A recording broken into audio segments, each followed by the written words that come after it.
Bem-vindos ao canal Conhecendo Jesus. Mais uma vez nós estamos aqui reunidos para este podcast para te trazer para mais perto de Jesus. O meu nome é Guilherme Paim e nós estamos muito contentes que você está aqui nesse canal. Eu já quero te pedir, se inscreva no canal, ative o sininho e mande para alguém, mande para um familiar, para um amigo, mande para um colega de trabalho para que essa pessoa seja edificada em nome de Jesus. Mais uma vez eu quero te dizer que a nossa intenção aqui não é discutir teologia, a nossa intenção aqui não é de fato tentar mover e mexer aquilo que você tem como fé. Mas nós queremos te mostrar quem realmente é Jesus e o que é o Evangelho. E hoje eu estou aqui com um amigo muito especial, pastor Juliano. Muito obrigado, pastor. Obrigado por aceitar esse convite. Glória a Deus pela sua vida. E eu queria que o senhor se apresentasse aí para os nossos internautas, aqueles que estão vendo. Amém? Amém. Antes de mais nada, muito obrigado, pastor Guilherme, por esse convite, por estarmos aqui nesse trabalho. Que Deus abençoe esse trabalho grandemente, que vá para frente, prospere, alcançando muitas vidas, porque é interessante nós termos, sim, canais que vão conversar sobre temas bíblicos. Isso é muito bom, né? Estou muito feliz de estar aqui com vocês nessa noite e estamos à disposição aqui para conversar sobre os questionamentos que vocês tiverem para fazer. Glória a Deus. Tudo o que eu puder responder, vou responder. O que eu não souber, eu não tenho como fazer, né? Então vamos até a nossa limitação. Nós vamos ver o que dá para a gente conseguir esclarecer. Amém, glória a Deus, pastor. Já quero agradecer a todos aqueles que têm semeado, né, neste canal, todos aqueles que têm plantado, que você prospere no seu ministério, sabe? Prospere na sua casa, em todas as áreas da sua vida, porque você está plantando num lugar que está levando a palavra de Deus para as pessoas. E eu já quero começar nessa hora, pastor Juliano, fazendo uma pergunta muito interessante, assim, uma pergunta que eu creio que muitos questionamentos em volta dessa pergunta, e eu até anotei aqui. Os demônios, eles têm poder de impedir as pessoas de chegar até Jesus? Bom, pastor Guilherme, essa pergunta ela é muito importante, pertinente, ela é muito bem-vinda, essa pergunta, porque há muitas afirmações sobre o mundo espiritual, sobre o confronto espiritual, que na verdade eu diria que são desinformações, né? Informações falsas. Nós lidamos com alguém, nós confrontamos, estamos num campo de batalha contra um adversário que é o pai da mentira. E ele lida muito bem com desinformações. Paulo fala sobre doutrinas de demônios. Então, sendo estrategista como nosso adversário tendo a habilidade de colocar doutrinas dentro da igreja, é óbvio que ele iria colocar doutrinas que fossem convenientes para ele, ou seja, doutrinas que anulassem nossos ataques. E há algumas afirmações sobre o mundo espiritual, sobre a atuação dos espíritos, que a gente precisa entendê-las de maneira equilibrada. Se nós olharmos nas escrituras como um todo, Deus sempre responsabiliza o homem pelo pecado. Então, o homem tem a sua escolha, ele escolhe se ele peca ou não, ele escolhe o que ele faz ou não, ele tem essa palavra final sobre as suas decisões, ele decide e é responsável por ela. O apóstolo Paulo fala, todavia, sobre o Deus desse mundo, se referindo a Satanás, cegando o entendimento das pessoas para que elas não creiam no evangelho. Isso é uma atuação dele realmente afastando as pessoas das verdades de Deus, afastando as pessoas do evangelho, né? Então, nós vemos que de alguma forma ele consegue influenciar. Nós também vemos que lá no Jardim do Éden, a escolha de pecar foi da Eva e depois do Adão.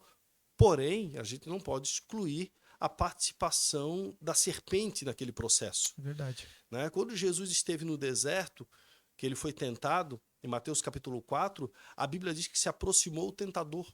Então, Satanás, ele é o tentador, ele age daquela forma e nessa ação ele vai influenciar, ele não vai ditar. Ele não tem o poder de tomar a decisão final na vida da pessoa, porém ele vai tentar. E tentar ou influenciar, as pessoas podem ser influenciadas por espíritos malignos para fazer coisas né, que convém às trevas, podem ser influenciadas pelo Espírito de Deus a fazer coisas boas, a fazer a crucificar a sua carne, por exemplo, e ela pode ser influenciada por outros, né? O apóstolo Paulo fala, alerta sobre as más conversações que corrompem os bons costumes. Então, às vezes, até uma conversa ruim, ela vai ter um efeito de influência ali. Isso não quer dizer que ela será determinante, mas ela pode sim influenciar. Então, eu diria, pastor Guilherme, que os demônios eles ficam nessa esfera da influência, não da determinação. Eles não conseguem tomar a decisão pelo ser humano. A decisão final é do homem.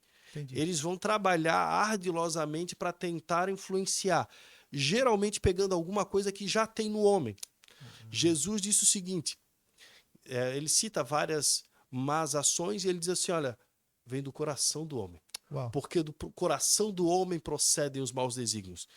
Só que Satanás, ele vai encher o coração. Pedro disse para Ananias, porque Satanás encheu o teu coração. Então, assim, ó, com essa influência que eles fazem, eles vão tentar influenciar para colocar a ideia, plantar a ideia no coração do homem. Uma vez plantada essa ideia, é do coração que virá a ação. É interessante que nisso, eles podem usar algumas coisas ruins. Como a gente pega, por exemplo, Saul e Davi. Saul tinha inveja de Davi. A gente olhar o relato, ele tem inveja. E Satanás meio que vai... não está claro no texto, mas quando a gente olha o texto, vai dando a impressão de que essa inveja vai permitindo a ação de Satanás ali, pastor. ao ponto que ele ataca, Saul ataca Davi. E a gente fala assim, aquele que é de Deus, o diabo não toca. Pois é, Davi teve que esquivar da lança 2 vezes para não morrer. Então, verdade. mas Satanás usou a inveja ali. Em outro momento, como foi o caso de Pedro, Pedro havia sido usado pelo Espírito de Deus para revelar que Jesus Cristo era o Messias. Logo em seguida, Satanás usa ele para dizer para Jesus não ir para a cruz. E é interessante que ele está usando nesse momento o amor que Pedro tem por Jesus. Meu Deus. É o amor dele por Jesus que faz ele gritar, Senhor, não faz isso, tem compaixão de ti. Ele não odeia Jesus, ele tem amor. Mas Satanás ardilosamente ele usa até isso para atingir os seus propósitos. Porque naquele momento, tanto Satanás quanto Pedro tinham algo em comum. Nenhum dos dois queria Jesus na cruz. Meu Deus. Satanás seria derrotado na cruz se Jesus não desiste. Por isso que ele vai ali. A ação dele ali mostra que ele não queria Jesus naquela cruz. Ou ao menos ele queria que Jesus desistisse da ideia por ele mesmo. Porque Satanás também vai inclusive incorporar em Judas para fazer a trama para que Jesus seja condenado. Mas ele incorpora em Judas para fazer a trama. Todavia, ele vai em Pedro e manipula Pedro para dizer para Jesus não ir para a cruz. Entendeu? Verdade. Meu Deus. Talvez porque estava escrito que Jesus foi obediente até a morte e morte de cruz. Então o ato de Jesus de ir para a cruz era um ato de obediência ao Pai. Então Satanás arma tudo aquilo ali, mas para Satanás é interessante que Jesus desobedeça, que Jesus se negue a ir para a cruz. E Jesus não tem como se negar a ir para a cruz se Satanás já não tivesse armado toda a trama da cruz para que ele fosse morto. Talvez fosse por isso. O fato é que tanto Satanás quanto Pedro tinham uma coisa em comum. Eles não queriam Jesus naquela cruz. Né? E Jesus, até na frase, na continuação que ele fala para Pedro, ele diz, não cogitas as coisas de Deus, mas as coisas do homem. Ou seja, Pedro estava olhando do modo humano. O amor dele, enfim, naquele momento, queria poupar Jesus daquele sofrimento. Né? Amor, de uma certa forma, ele não estava entendendo as coisas espirituais. Sim. Mas era amor, a gente não pode dizer que não era. Com certeza. E isso mostra que Satanás sempre tentando frustrar os planos de Deus, né? E a cruz, a importância da cruz, né, pastor? A gente vê a importância da morte de Jesus na cruz.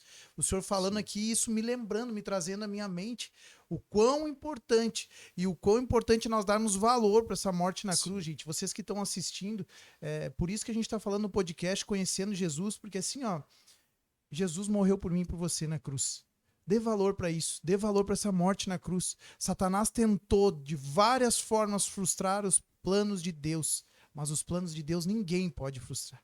Amém, pastor? Amém. Pastor, e a gente ouve assim, agora eu quero até conversar sobre isso com o senhor, a gente ouve no meio igreja, eu tô falando agora, não tô denominação ou placa, mas no meio igreja as pessoas falando, Satanás levantou contra mim. Satanás não tá me deixando ir para a igreja. Satanás não tá me...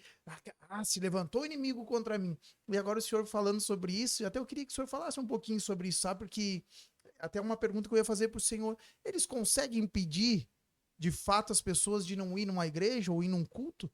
Não, não, absolutamente eles não podem fazer isso. Inclusive, é comum, eu já presenciei muito, geralmente quando eu ministro, eu acabo não dando tanto espaço para os demônios falarem, né? Mas já presenciei em alguns momentos demônios manifestados dentro da igreja e os demônios diziam assim, ó, eu não queria que ela viesse aqui. Não era para ela ter vindo aqui.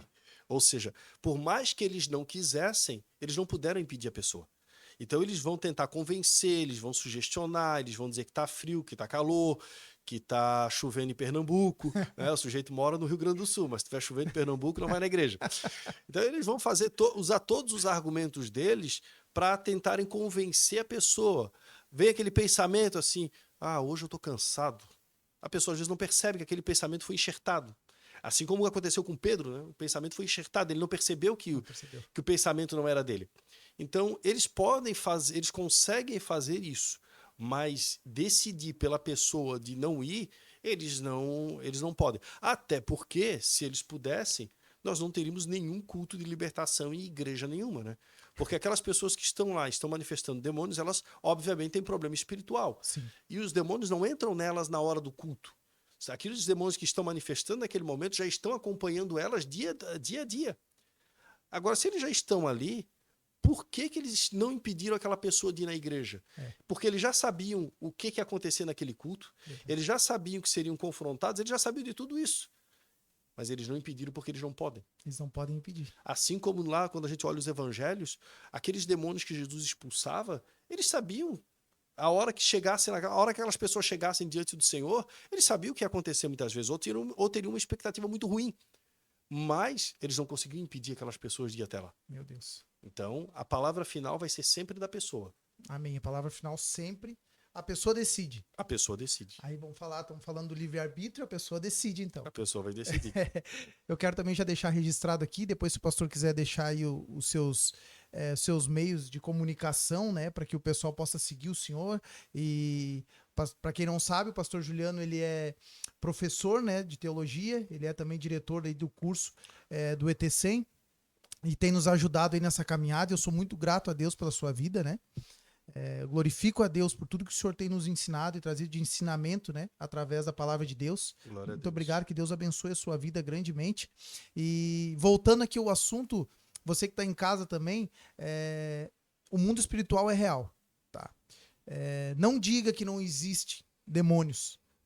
Não diga que não existem influências demoníacas sobre a vida das pessoas. Você precisa prestar atenção nisso. A palavra tem que ser lida, a palavra tem que ser colocada para dentro da sua mente. E você precisa entender que o mundo espiritual é real. Nós estamos falando de algo que é muito real. E eu digo que muito mais real que aquilo que está na Terra.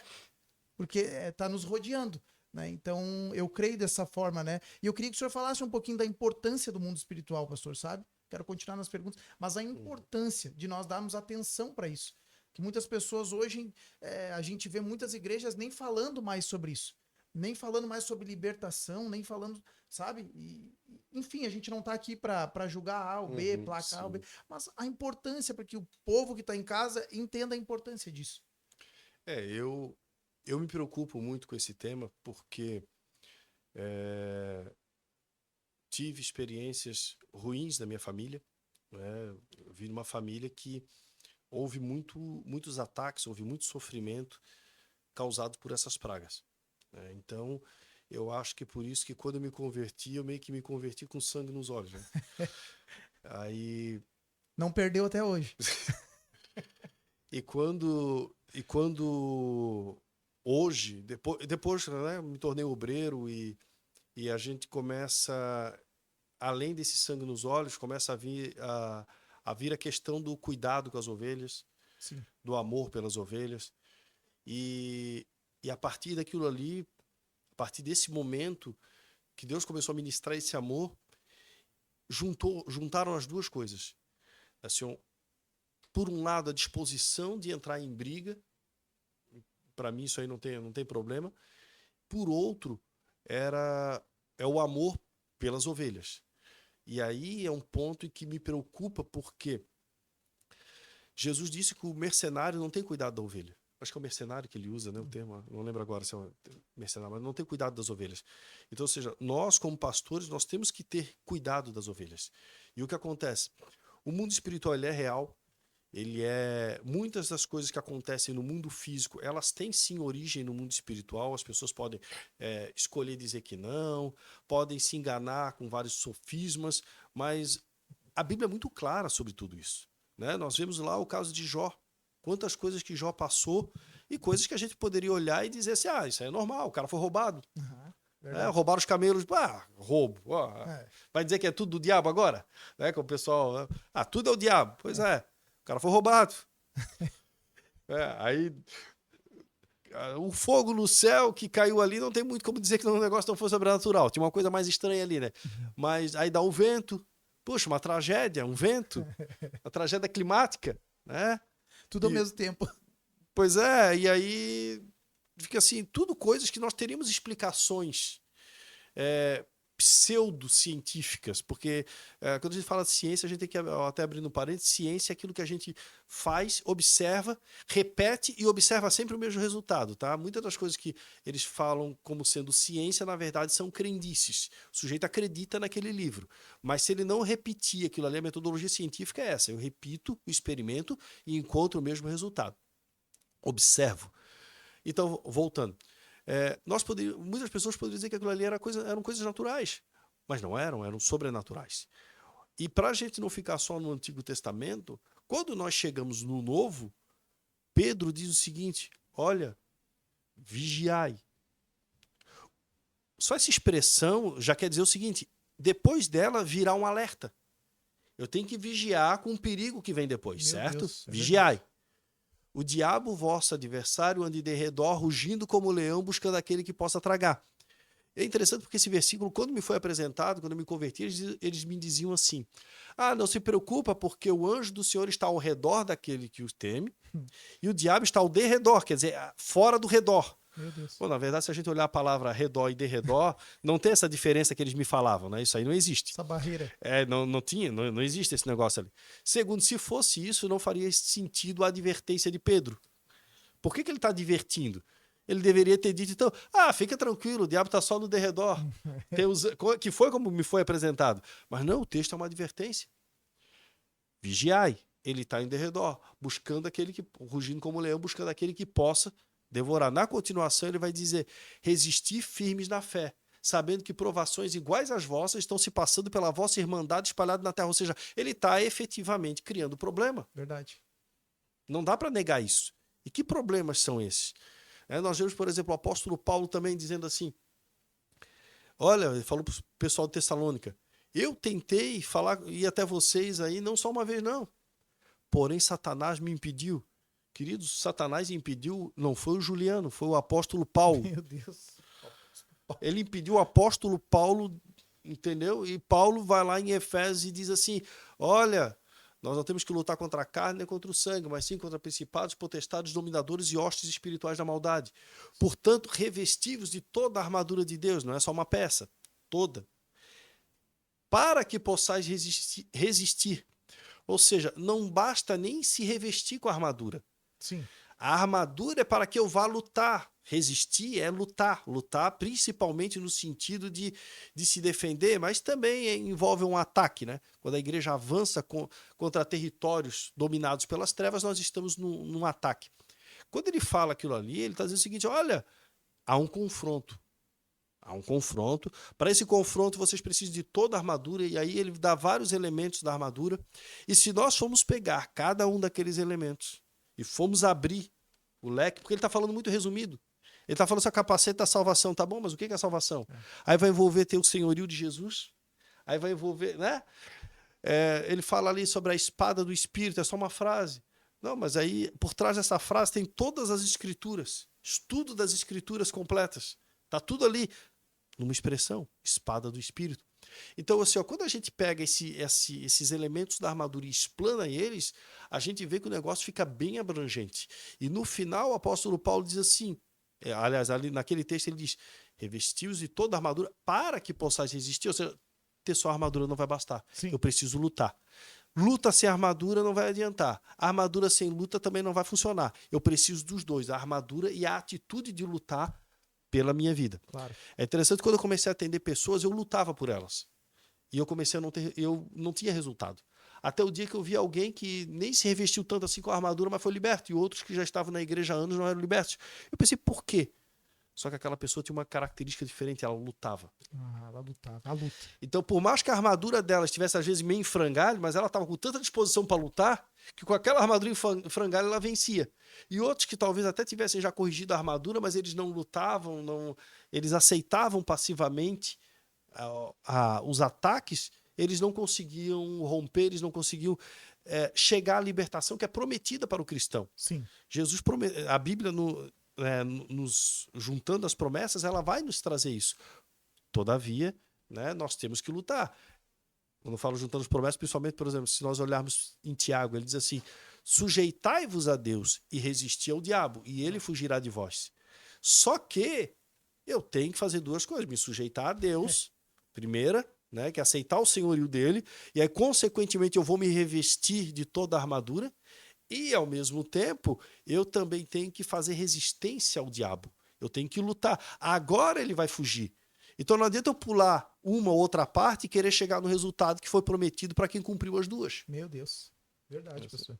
E assim, ó, você que está em casa, né, ouvindo aqui essa palavra que o pastor Juliano está trazendo, não desista, lutem. A palavra é essa, lutem, sabe? Não desistam, né, pastor? Porque assim, às vezes a pessoa, ela se acomoda naquela situação e ela se torna miserável na mão de Satanás. Os demônios se aproveitam disso, né? Então a palavra é essa, lutem, lutem mesmo pelas suas vidas, lutem contra tudo isso que vem da parte de Satanás contra as suas vidas.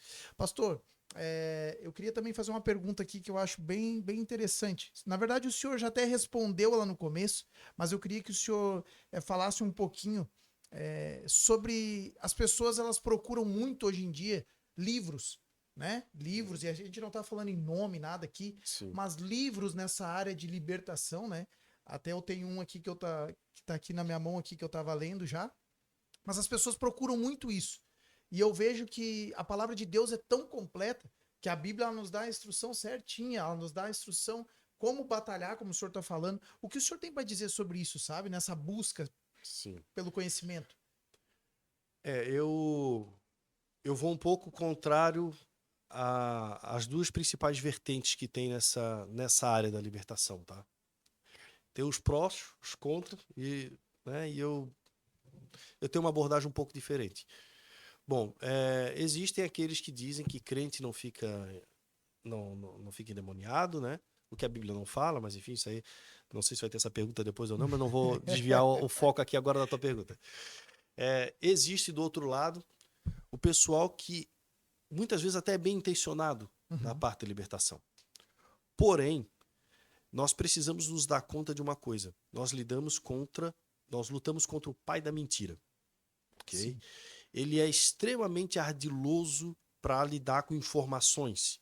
E nós temos que estar um pouco alerta sobre isso. Sim. Porque é muito comum, às vezes, uma pessoa que ela esteve no ocultismo, ela chega na igreja, ela se converte, ela é chamada para dar o testemunho dela, né? Sim. E ela está bem intencionada, ela realmente não tem nada de errado com isso.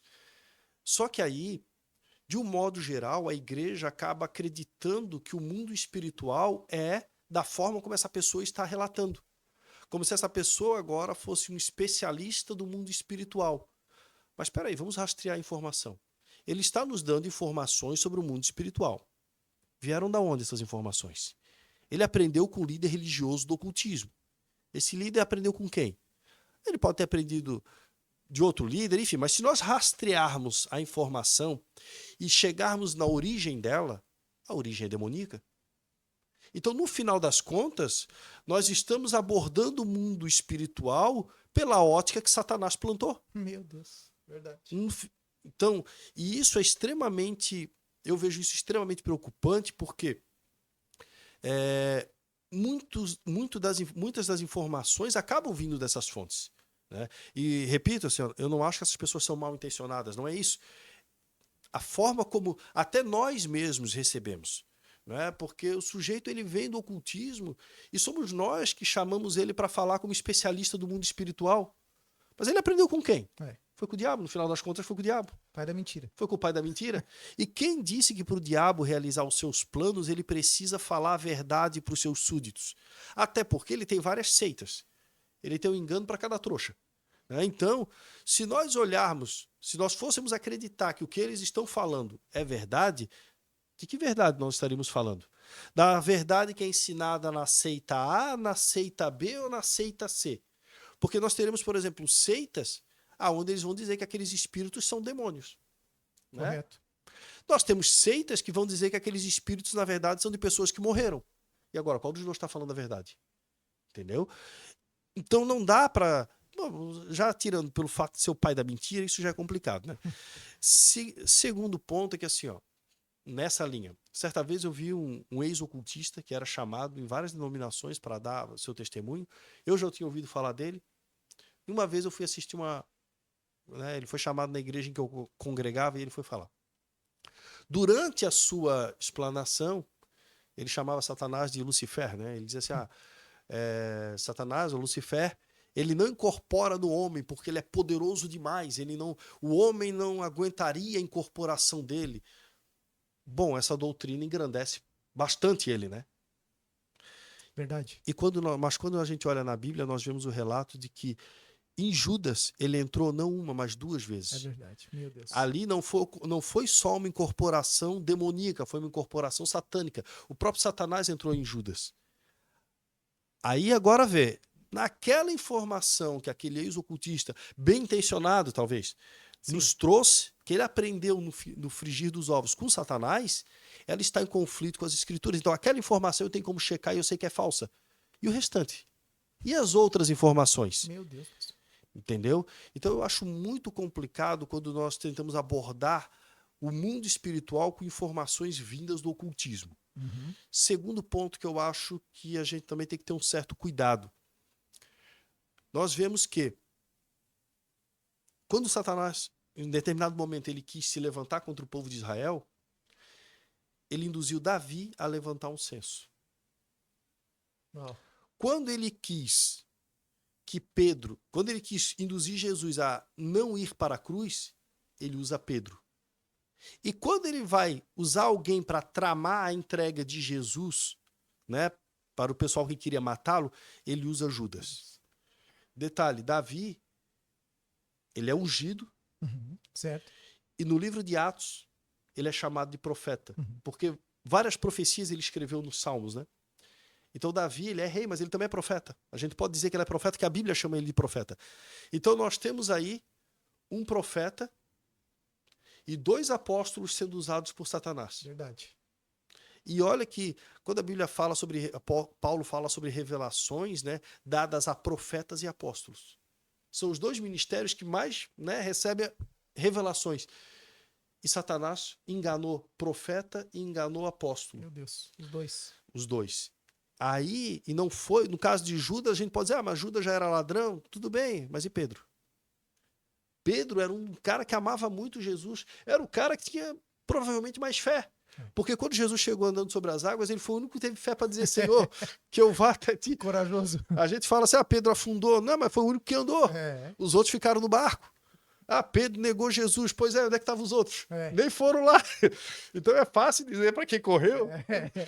Mas ele foi lá, ele ainda desafiou a coragem dele até aquele ponto. E talvez nós criticamos Pedro, mas nós não tivéssemos nem a coragem de ir lá ou de andar sobre as águas. Talvez a gente tivesse entre aqueles que ficaram no barco que fugiram. É verdade. Então, Pedro, com esse amor todo, mas ele é usado por Satanás. E aí me chama a atenção uma coisa. Nossa, eu sou pastor auxiliar, mas assim, ó, nossa posição, ela não nos dá imunidade para o engano demoníaco, muito pelo contrário, ela nos torna um alvo. É verdade, pastor. Por que Satanás usou Davi para levantar o censo? Porque ele tinha que usar o rei. Uhum.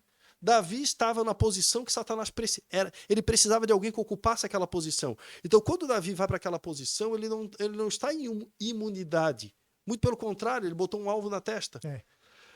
Judas foi usado porque Satanás, naquele momento, ele precisava de um dos 12 apóstolos para atrair Jesus.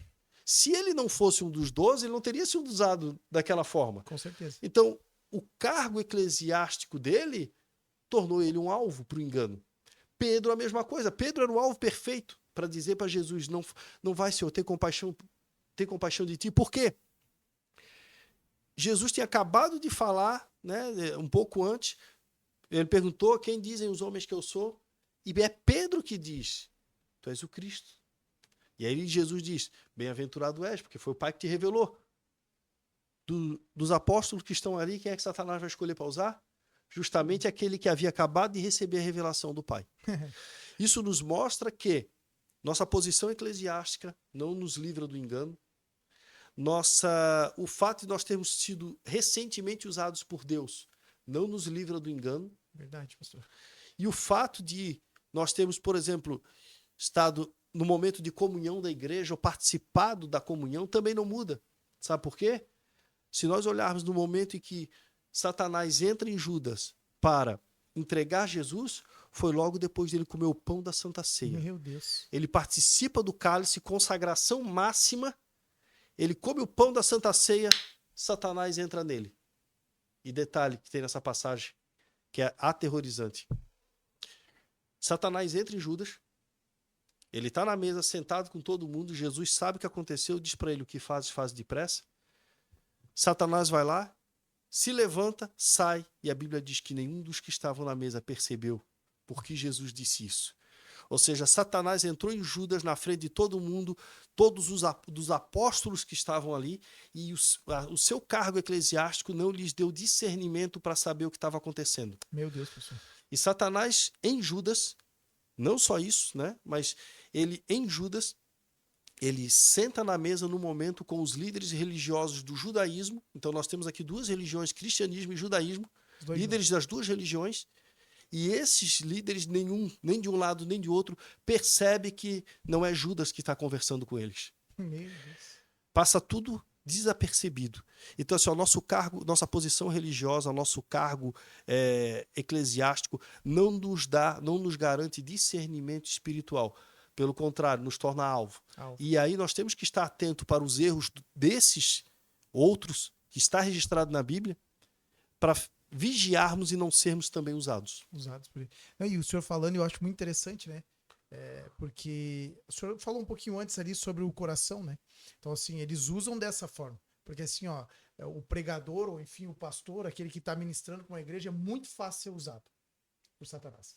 Ele vai falar, talvez, o que o coração dele está cheio, às vezes. Sim. Então, isso é um detalhe que tem que se pensar, que o senhor estava falando agora. Porque assim, ó, dependendo daquilo que a gente... Às vezes a soberba não deixa a gente entender isso. Ah, mas eu tenho um cargo eclesiástico, não, eu tô imune. E muitas vezes, pastor, está acontecendo isso, nós falamos em denominações, enfim, as igrejas, sim. que as pessoas não estão acreditando mais nessa libertação. Então, o que acontece? Imagina se o próprio pastor da igreja talvez não acredita, imagina os membros. Como é que fica? E aí o homem vai pregar. Quem diz que o homem não pode ser usado por Satanás numa ministração? Pode ser. Eu creio dessa forma.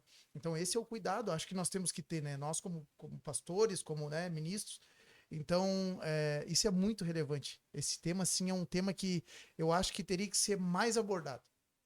Na verdade, pastor, até assim, o fato do sujeito não acreditar só facilita o trabalho do adversário. Porque daí agora ele não vai vigiar. Verdade. O que Pedro disse? Vigiai, porque o diabo está aí de redor.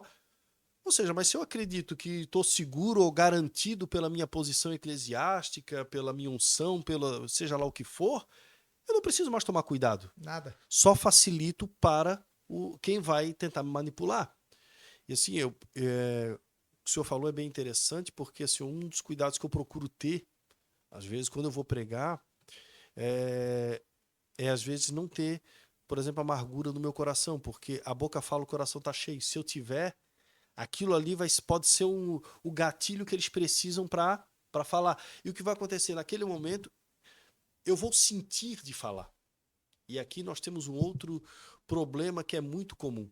As pessoas associam muito o que elas sentem com revelação de Deus. Uhum. Só que quando Pedro falou para Ananias, por que encheu Satanás o teu coração? Ananias sentiu. Ele sentiu, ele teve a ideia. né? Então, isso é algo perigoso, nós andarmos pelos sentimentos. Sim. Eu creio no ministério profético, já fui usado por Deus em profecias, eventualmente ainda acontece, principalmente em atendimentos, mas eu sei que há um cuidado que o profeta precisa tomar, Claro. né? Davi era profeta e foi usado Sim. por Satanás para fazer o censo. Verdade. Então, assim, ó, se nós não cuidarmos, nós somos o alvo para ser usado. Então, é realmente relevante. E né? Já houve casos, eu vou tentar falar de um jeito aqui que não dê o nome bem, que foram coisas bem antigas, né? Mas já aconteceu o caso, por exemplo, que eu fazia uma determinada atividade na igreja e no momento em que eu estava, era uma oração, né, que eu conduzia. E no momento que eu estava naquela oração, até então, eu não repreendia os espíritos. Porém, naquele dia eu repreendi. E quando eu repreendi, me veio um pensamento. Só que é comum os espíritos agirem de uma forma que a gente pensa que o pensamento é nosso. Sim. Mas naqueles momentos eles nem disfarçaram, porque eles queriam me intimidar. Então eles não disfarçaram, eles jogaram o pensamento na minha cabeça, Sim. como jogaram na de Pedro, porém Pedro pensou que era dele. Para mim, eles não disfarçaram. E o pensamento foi assim: para de repreender demônio aqui, senão nós vamos acabar com essa tua oraçãozinha. Meu Deus. E ele disse, né? E usar uma determinada pessoa que tinha uma posição de autoridade. E eu pensei assim: Jesus disse: eis que vos dei autoridade para pisar serpentes e escorpiões e sobre toda a força do inimigo. Glória a Deus. Ou seja, eu sabia que eu tinha autoridade para proibi-los. Quando eles disseram, nós vamos fazer isso, eu poderia dizer: eu proíbo vocês em nome de Jesus de fazer isso. Eu tinha autoridade para isso. Só que como isso era, eu estava começando e aquela afirmação me pegou de surpresa. Porque naquela época eu acreditava, eu não era pastor, mas eu acreditava que eu não poderia, que alguém com cargo eclesiástico. Eu não conhecia os textos que eu mencionei aqui. Eu talvez conhecesse o texto, mas nunca tivesse observado. Sim. Eu acreditava, não, pastor, não vai poder ser usado. E aí eu não proibi para ver. Aquele foi o último dia que eu fiz aquela oração. Meu Deus, olha só. E eu fui cortado. Aí eu vi assim, olha, eles realmente tinham. Passado algum tempo, aquele líder um dia tocou naquele assunto numa conversa que nós tivemos, e aí ele falou assim: eu te cortei daquela oração por causa disso, disso, disso. Eu não falei para ele, porque o que tinha acontecido, que eu já tinha sido ameaçado de ser cortado, eu não falei. Mas na hora que ele falou, eu fiquei pensando: então foi esse o engano que eles jogaram para ele. Ou seja, para ele, eles jogaram um pensamento na cabeça dele que fazia sentido. Fazia sentido. Tá? Não foi uma coisa assim. Não é que um demônio apareceu para a pessoa e disse: olha, o plano agora é o seguinte. Não. Eles jogam uma ideia que a pessoa acredita, não, realmente desse jeito aqui faz sentido. E a pessoa acredita naquilo e faz daquilo e acaba chegando aonde eles querem. É sutil. É muito sutil. Por isso que é o enganador. Satanás é o enganador, realmente. É um legítimo enganador, né, É pastor? o enganador. Então você que está em casa nos ouvindo, nos vendo, se você tem alguém que está passando por alguma situação, né? Às vezes aí está com uma enfermidade, até nessa área assim de depressão, ansiedade, mande esse vídeo, né, para que essa pessoa possa ver, possa entender um pouco do mundo espiritual, para abrir os olhos dela, para entender algumas coisas e entender que sim, sabe, os demônios eles têm poder de influenciar, de lançar, eles têm esse poder. Então, assim, mas há poder no nome de Jesus. Amém. E Jesus pode curar, Jesus pode libertar, ele pode fazer isso na sua vida a qualquer momento, em nome de Jesus. Amém? Amém. Pastor, eu quero também fazer uma pergunta aqui, que eu acho muito interessante. E agora a gente falou de tudo aquilo que pode acontecer, de que eles podem fazer, mas agora eu queria perguntar para o senhor, e como que a gente pode fugir dessas armadilhas através da Bíblia? Essa é uma pergunta meio, que eu creio que é meio polêmica, assim, né? Mas como que a gente pode fugir das influências dos demônios? E também, assim, qual é a forma certa? Vamos primeiro por parte. Como que nós conseguimos fugir disso? Bom, pastor Guilherme, eu creio que fugir, Fugir, acho que não é a palavra muito certa. fugir, eu acho até que não dá. Não tem como. Não vai ter como fugir. Vai ter como resistir. Isso. A palavra é essa. Resistir dá. Então, por exemplo, nos enganos, eu digo que a principal arma de Satanás não é desferir um ataque contra uma pessoa e botar ela enferma, não é isso. O pior é o engano, né? A pior arma de Satanás para nós é o engano. Sim. E nisso, o principal antídoto que nós temos para essa arma é a palavra de Deus. Sim. O problema é que a palavra de Deus, ela é muitas vezes nós pegamos filosofias e chamamos de palavra de Deus. Então, assim, a gente já saiu do versículo 3, parte-se de um versículo, Sim. é feita uma conjectura, às vezes com uma pressuposição, aí depois, em cima daquela conjectura, é feita outra, depois outra, aí por fim a gente já está aqui fazendo a afirmação que está aqui no final, e o versículo já ficou lá na quarta conjectura lá atrás, né? Então, a gente se distanciou do texto. Sim. E isso é muito perigoso. E realmente, assim, ó, parte da teologia, ela é filosofia. E tá tudo bem. Porém, eu tenho que saber que, à medida que eu vou me afastando do texto, eu estou entrando numa zona perigosa. Até porque muitas vezes eu tenho um texto que, se eu pegasse somente aquele texto e fosse levá-lo a ferro e fogo, eu chegaria em uma conclusão que, na verdade, é desmentida por outro texto em outro lugar. Mas se eu olhasse só aquele ali, eu chegaria numa conclusão errada. Sim. Então, é por isso que uma das coisas que a gente estuda na hermenêutica é que os textos têm que ser interpretados sempre de acordo com o conjunto da Bíblia.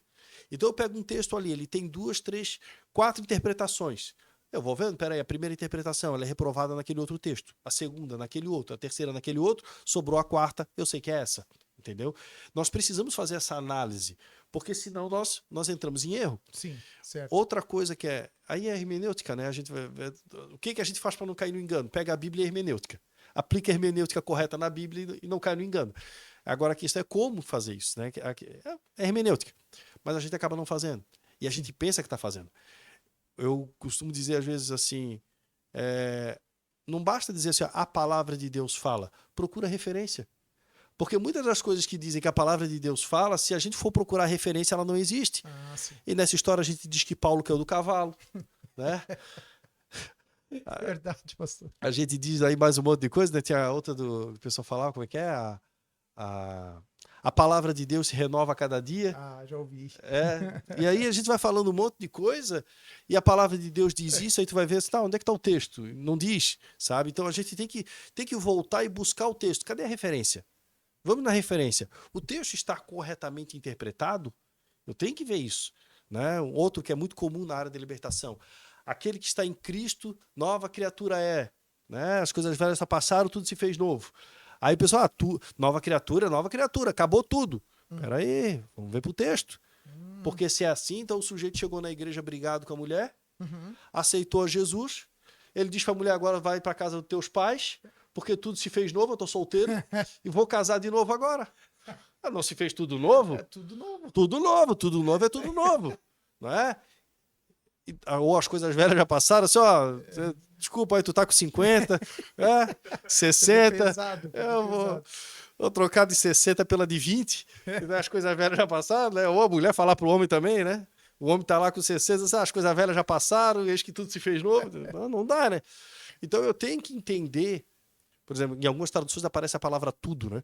Mas eu tenho que entender o que Paulo quer dizer com aquilo. Eu não posso levar aquele texto a ferro e fogo. Sim, por que eu não chego no hospital e não digo para o canceroso o seguinte, vem cá e aceita Jesus, que a tua saúde vai ser restaurada, porque em Cristo tudo se fez novo. Ou por que eu não digo para o cego, vem cá e aceita Jesus, porque aí tudo vai se fazer novo na tua vida. Correto. Mas quando o problema do sujeito é espiritual, a gente diz, não, agora se fez tudo novo. Peraí, eu tenho que ver o seguinte, o que Paulo queria dizer naquele texto?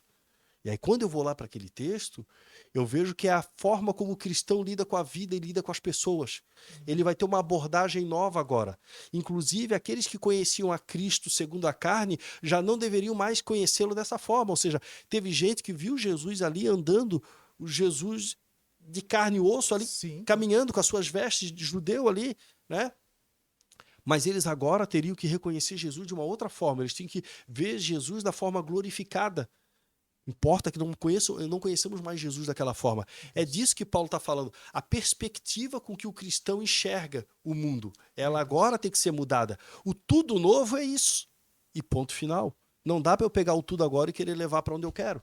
Eu tenho que interpretar o texto da maneira correta. São essas interpretações erradas, equivocadas, que no confronto contra o pai da mentira vai ter o resultado favorável a ele.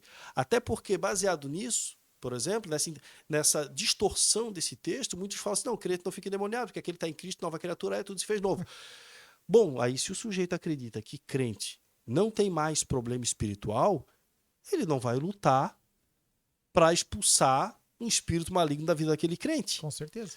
Logo, esse espírito está protegido, está garantido. Ou seja, com esse engano, essa distorção do texto, ela chega exatamente aonde é conveniente para os demônios. Eles não serão confrontados. E aí a gente começa a ter um ciclo, né? Não se ora para expulsar, porque acredita-se que não está lá. Como não se ora para expulsar, aí não tem manifestação. Como não tem manifestação, aí alguns dizem, não tem crente endemoniado, porque eu não vejo manifestação. Aí a gente tem o quê? Um ciclo de engano, com uma espécie de raciocínio circular nesse engano, né? Sim. Ou seja, eu vou dizer que eu digo que não tem sujeira embaixo do tapete, por isso eu não vou levantar o tapete para varrer. Como eu não levanto, eu não vejo a sujeira. Como eu não vejo a sujeira, eu também não vou fazer o trabalho para limpar. Então é um ciclo de engano ali, né? Um ciclo de engano. Quando o senhor falou as velhas coisas, né? Até o nosso câmera não aguentou. Nosso câmera riu também. Glória a Deus, já quero dizer que eu sou grato pela equipe que trabalha, né? A equipe que me ajuda aqui, né? O Otávio tem me ajudado, o Júnior me ajuda, o pastor Jânio também. Quero agradecer pela vida deles aqui, né? Nesse lugar. Nós estamos chegando aqui já ao final do podcast. Eu sei que tem muita coisa para a gente conversar sobre essa área. Eu quero trazer o senhor para parte 2 ainda, né? Se o senhor permitiu, quero trazer. Mas antes de fechar, antes de encerrar, eu queria que o senhor fizesse as considerações finais, sabe? Algo assim que, realmente, assim, as considerações do mundo espiritual. A gente falou muita coisa aqui, né? Mas agora, nessa última parte ali, da forma certa de lutar, porque, pastor, quando eu me converti, eu tive algumas experiências, que nem o senhor falou, lá atrás. Só que, pelo incrível que pareça, quando eu me converti, o pastor que me cuidou no começo, né? Pastor Clemente, se ele estiver vendo esse vídeo, eu quero agradecer a Deus pela sua vida. O pastor Clemente, ele lutou comigo através da palavra. Assim como ele impôs, primeiro ele impôs as mãos sobre mim. Ele fez o trabalho de libertação que tinha que ser feito e dia após dia ele fazia, eu ia lá, ele orava por mim, nós lutávamos juntos, ele fazia eu sentar e ele lia a palavra para mim. A palavra foi algo que me libertou realmente, né? Claro que teve a imposição de mãos e eu não fujo disso. Né? Mas eu queria que só complementar aquilo que às vezes a gente vem com aquela percepção de lá do passado, daquilo que a gente viveu, e é bem isso que o senhor falou. São coisas do pai da mentira, às vezes. Eu tô trazendo isso, mas fechando aqui o nosso podcast, eu queria que o senhor deixasse as considerações finais. Eu sei que o senhor tem um trabalho lindo sobre essa área de libertação, né? A gente não vai falar nisso agora, mas eu sei que o senhor tem. Mas as considerações finais para a gente encerrar aqui. Eu diria que assim, ó, quando vemos que a principal arma do nosso adversário é a mentira, é o engano, se a gente vencer, se a gente conseguir neutralizar essa arma dele, a gente já neutraliza boa parte do ataque, boa parte da batalha já está vencida. Se nós neutralizarmos ali, por quê? Nós lidamos com um adversário que é mais fraco do que nós. Sim. O poder de fogo está do nosso lado. O poder do céu está do nosso lado. Ele não tem como medir força com a igreja, ele sabe disso. O que acontece? Ele vai tentar enganar a igreja para tentar evitar o confronto direto. Então, por exemplo, quando ele planta as mentiras, como crente não fica endemoniado, o louvor liberta, né? A pessoa está louvando, ela já está sendo liberta, ou porque Davi, né, tocava harpa, o espírito saía de Saul, no final terminou com Saul correndo atrás de Davi e Davi fugindo. Vamos ver a história completa, não é pegar só. Sei que o pessoal do louvor gosta bastante daquela parte ali, né? E aí a gente lê o texto, para ali, uhul! Não, mas vamos continuar o texto, vamos ver. Que depois Davi teve que esquivar e por final teve que fugir. Então, assim, ó, não é o método que Jesus usou, tá certo? Então, assim, ó, para o nosso adversário, é muito conveniente que a igreja pare de expulsar os demônios, como Jesus fazia e ensinou a igreja a fazer, e comece a usar um método falido que Satanás venceu Davi. Então nós estamos indo lá para onde Davi foi derrotado, ao invés de ser como Jesus venceu e nos ensinou a fazer. Certo. E por quê? Porque a gente escolheu. Não, vamos lutar como a Bíblia ensina.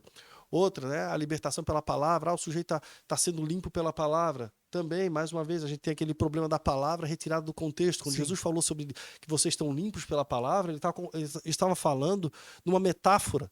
Ele estava dizendo que os discípulos são ramos de videira que Sim. são limpos. Aí a gente tem que entender o que é um ramo de videira limpo. Ele não está falando de libertação de limpeza espiritual ali. Não é isso. Eu tenho que entender o que o texto está dizendo. E aí o que acontece? Acreditando que o cristão é liberto porque está cantando louvores, porque está ouvindo a palavra, e sem ter o expulsar que Jesus mandou, que aí é onde os demônios realmente vão ter problema, dessa forma nós estamos lutando da maneira ineficiente. Sim. As pessoas vão passar anos dentro da igreja com problema espiritual.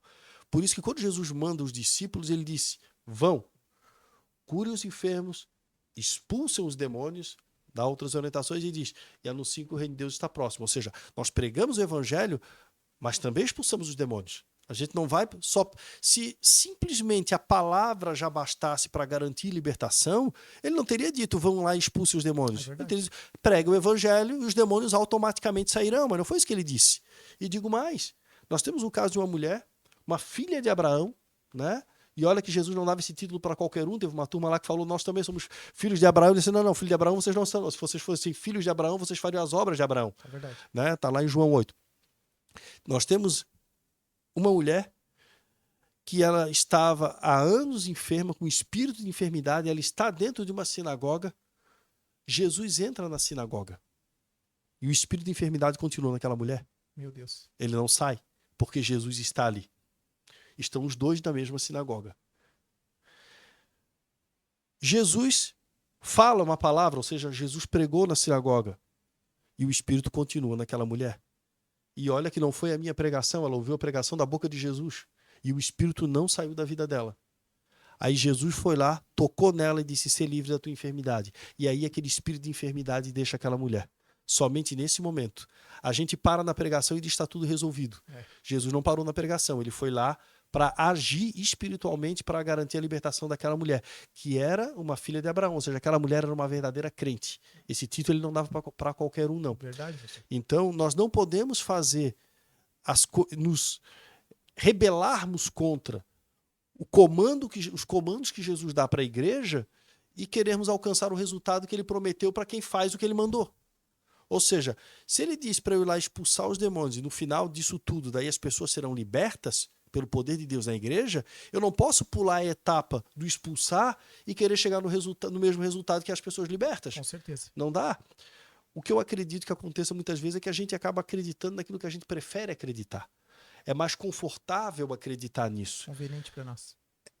Mas o engano muitas vezes ele é confortável e a verdade muitas vezes ela é dura. Então, assim, nós temos que nos apegar à verdade, ler o evangelho realmente na íntegra, olha ali o evangelho. Quantas vezes Jesus falou sobre batalha espiritual? Quantas vezes Jesus entrou nesse ponto, principalmente no sentido de ajudar as pessoas? Nós precisamos seguir como Jesus seguia, sem muita filosofia, menos filosofia e mais texto. Glória a Deus, glória a Deus. Eu já quero agradecer você que está conosco aqui nesse vídeo. Né? Quero te pedir mais uma vez, envie, né, esse podcast para que pessoas possam ser alcançadas. E também deixe comentários. O seu comentário vai também nos ajudar aí a crescer também em fé. E a gente vai estar respondendo aí a qualquer momento. Tá bom, pastor? Obrigado. Obrigado por pastor. seu... Eu que agradeço pela tá? oportunidade. Obrigado por esse estudo, né? Foi um estudo aqui, meu Deus, eu tô saindo daqui edificado. E eu creio que quem tá em casa também. Amém. Que Amém? assim seja. A palavra do Senhor é maravilhosa. Glória a Deus. Que Deus abençoe a sua vida, em nome de Jesus, e até mais. Até mais.